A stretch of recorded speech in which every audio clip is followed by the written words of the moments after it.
want a man for president who's seasoned through and through, but not so doggone seasoned that he won't try something new. A man who's old enough to know and young enough to do. Well, it's up to you, it's up to you, it's strictly up to you. Do you like a man who answers straight, a man who's always fair? We'll measure him against the others, and when you compare, you cast your vote for Kennedy and a change that's overdue. So it's up to you, it's up to you, it's strictly up to you. Yes, it's Kennedy, Kennedy, Kennedy, Kennedy, Kennedy, Kennedy, Kennedy for me. Kennedy, Kennedy, Kennedy, Kennedy, Kennedy,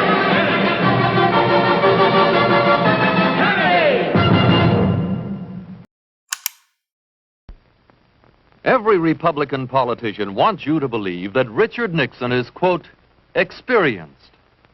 They even want you to believe that he has actually been making decisions in the White House. But listen to the man who should know best, the President of the United States. A reporter recently asked President Eisenhower this question about Mr. Nixon's experience. I just wondered if you could give us an example of a major idea of his that you had adopted in that role as the decider and final.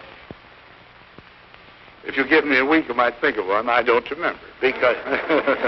At the same press conference, President Eisenhower said, No one can make a decision except me.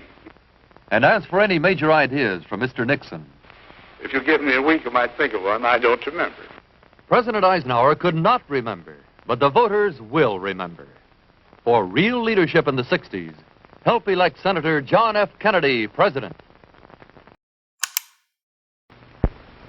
This is the Sills family. Recently, John F. Kennedy visited the Sills. Mr. and Mrs. Sills are facing one of the great problems that all American families are now facing, and that is the great increase in the cost of living. Our rent has gone up, our food, our cleaning of our clothing, buying of the clothing, our gas and electric and our telephone bills have gone up.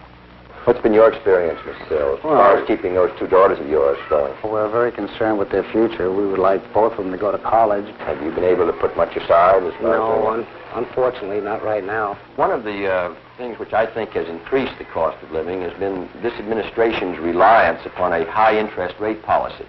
My own judgment is that we're going to have to try to do a better job in this field. Yes, we can do better. But to do so, we must elect the man who cares about America's problems. We must elect John F. Kennedy president.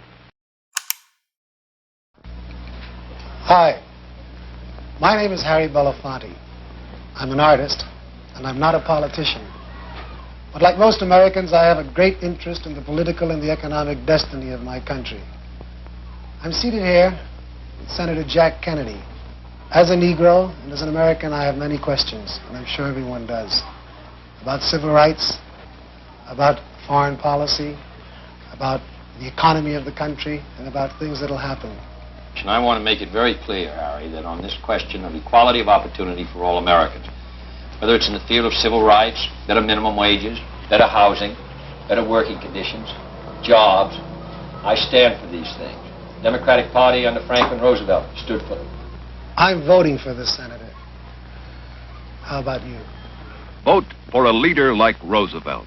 Vote for John F. Kennedy for president.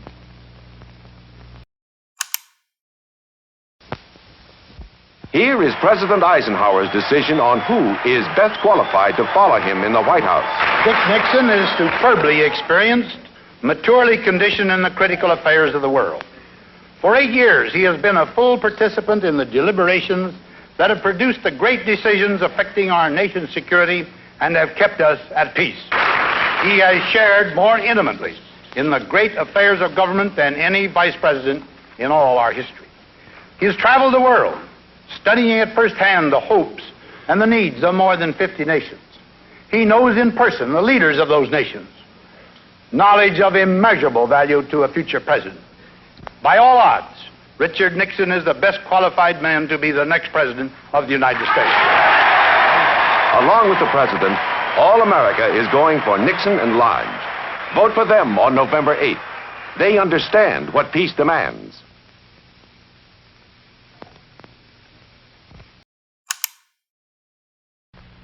Mr. Nixon, what is the truth?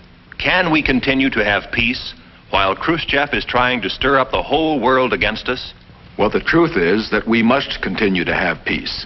And we can if we continue to show firmness and strength to the communist world. Khrushchev is a cold, hard, ruthless man. He feeds upon weakness and doubt. And we must never make the mistake of letting him think we are weak. We must show him we are strong, economically and militarily, that we will not be coerced, that we will not tolerate being pushed around. We must continue to deal with communism and the Soviet leaders, not belligerently, but firmly, and always with vigilance. Vote for Nixon and Lodge, November 8th. They understand what peace demands.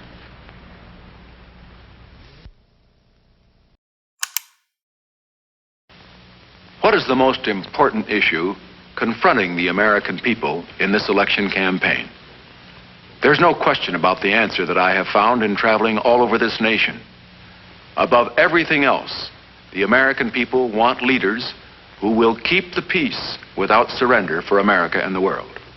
Henry Cabot Lodge and I have had the opportunity of serving with President Eisenhower in this cause for the last 7.5 years. We both know Mr. Khrushchev. We have sat opposite the conference table with him. We know what peace demands. We will keep America the strongest nation in the world, and we will couple that strength with firm diplomacy. No apologies, no regrets. Always willing to negotiate for peace, but never conceding anything without getting a concession in return. Vote for Nixon and Lodge, November 8th.